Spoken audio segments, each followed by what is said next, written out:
Hi everybody. I've just seen on the someone's donated. They didn't actually leave their name for the public, so I won't say the name.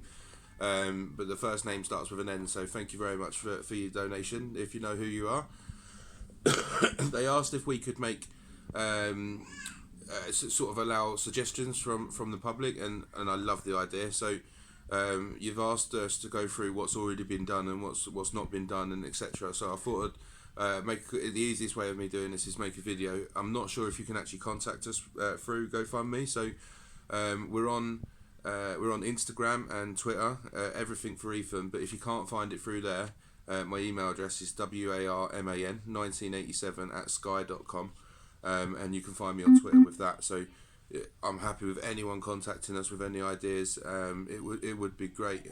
So I'll just go through some of the things. So it's got the microphthalmia or macrophemia, however you say it, and the septic optic dysplasia, which is basically meaning he's got really small eyes, so they don't fit in the socket. They're tiny. So what they need to do, they already know what they need to do. They need to put like acrylic. They're going to mould his eye, and then they're going to put an acrylic sort of plasticky shield inside there, which opens it out so it fills the socket. Sorry, I'm showing you my eye. It's probably disgusting. It fills the socket. So basically, if the eye is too small, the bone that goes around your eye here, the brain tells it not to grow because it doesn't need to. So then you end up when you're in like adult life with an odd-shaped face. So what they're doing, they're gonna put the acrylic, or whatever you want to call it, plastic shield in, kind of like a contact lens, but it doesn't improve vision. It's just literally to fill the space out. They're going to put that in. The appointment was booked for today, but they've cancelled it for the doctor went on annual leave. I believe he's got his own sort of medical problem that he's dealing with. Obviously, sad for him, but it's not great for us because we've been knocked back several times. So we're another complaint going into the PALS department, patient and liaison. We're now 19 months. Yeah, 19 months.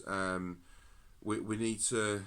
So basically, we're seen by 5 different hospitals. So or probably more if you count all the little ones. But so in Oxford, in the John Radcliffe's, they're saying that he's got undescended testicles. So basically, his testicles are inside his body rather than in the sac. Sorry, a bit disgusting. What they need to do is they will need to operate to bring them back down, because if the testicles are too warm, they don't produce the hormones and they don't do their job properly because it's too warm and it's not working. So what they need to do is they need to bring them back down. But what they're saying is they don't want to do 2 operations under anaesthetic in a close time because it might be dangerous for him. So they were going to hope that they could do it at the same time as the eye operation, or at least get them to check while he's under anaesthetic if they can feel it, or do it in one go. So look, he's under anaesthetic once. But obviously they've cancelled it for this annual leave or whatever it is. Fuming. So septic optic dysplasia is something to do with the nerve going between the brain and the eye.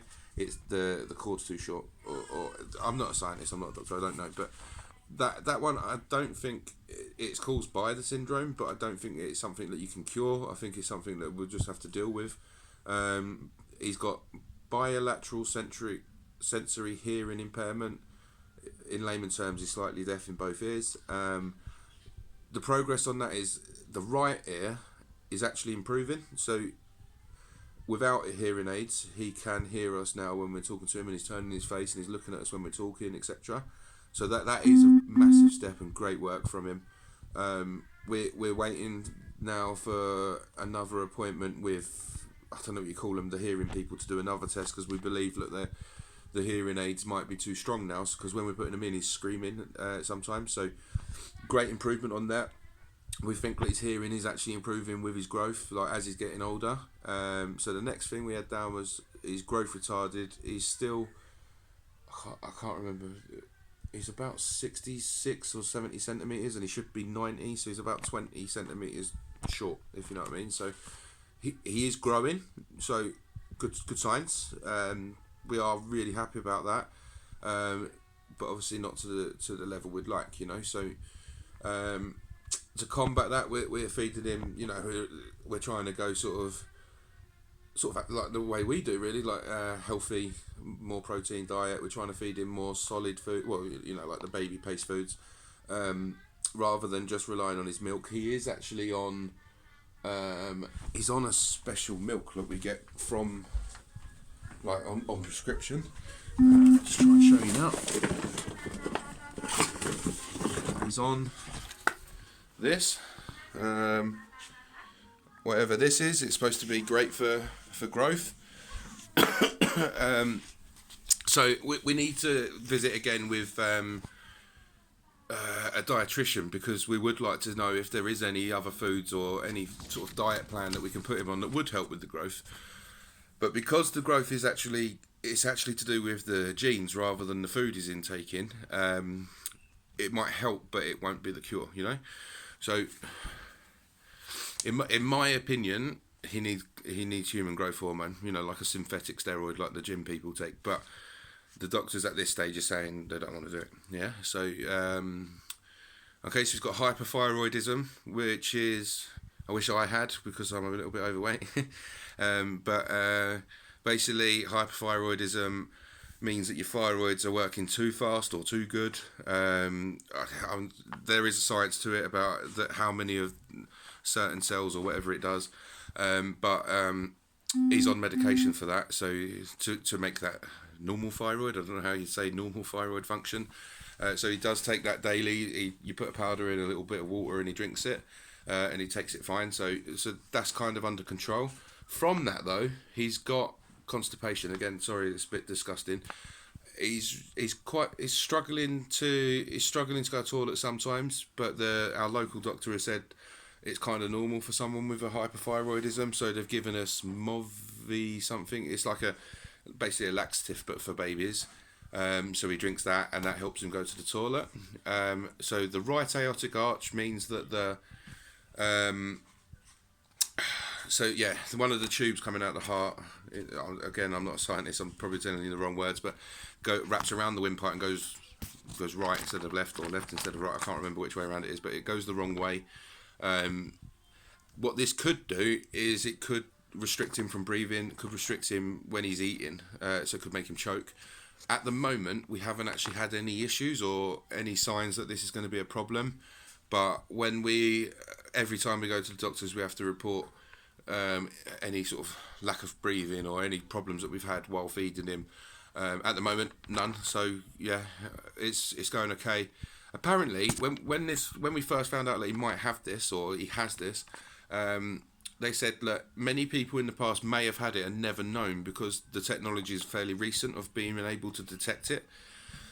So they don't actually know if it's a massive problem or not a problem at all, but they know it's there. So it's something to keep an eye on. Basically what they're saying is they might need to do like, if it becomes like it's restraining them, they might have to do a little operation. They go in the side and they cut the tube and put it back round and reconnect it really quickly or whatever. But at the moment, fingers crossed, touch wood, no issues there.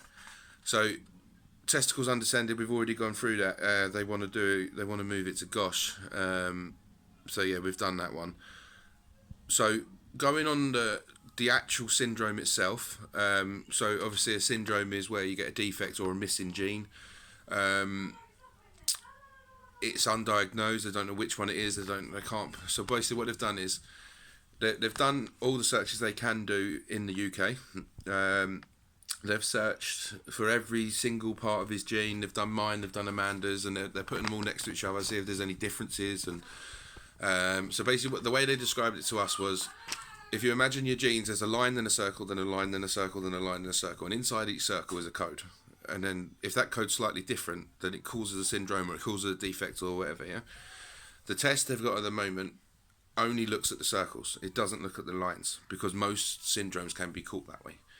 We're now waiting for a machine. It's, I think, coming in April, it's called a whole genome sequence. It will look at every single gene, the line, the circle, the line, the circle, and it will try and find it. They have found a missing or a defect in TBX1, which is one of the genes, which is sometimes related to George syndrome, but the genetics doctor has said he doesn't think it's George syndrome, because there's far more symptoms that he has that George syndrome patients don't have. So he believes that yes, that is obviously going to be one of the factors to it, but he thinks there's something much more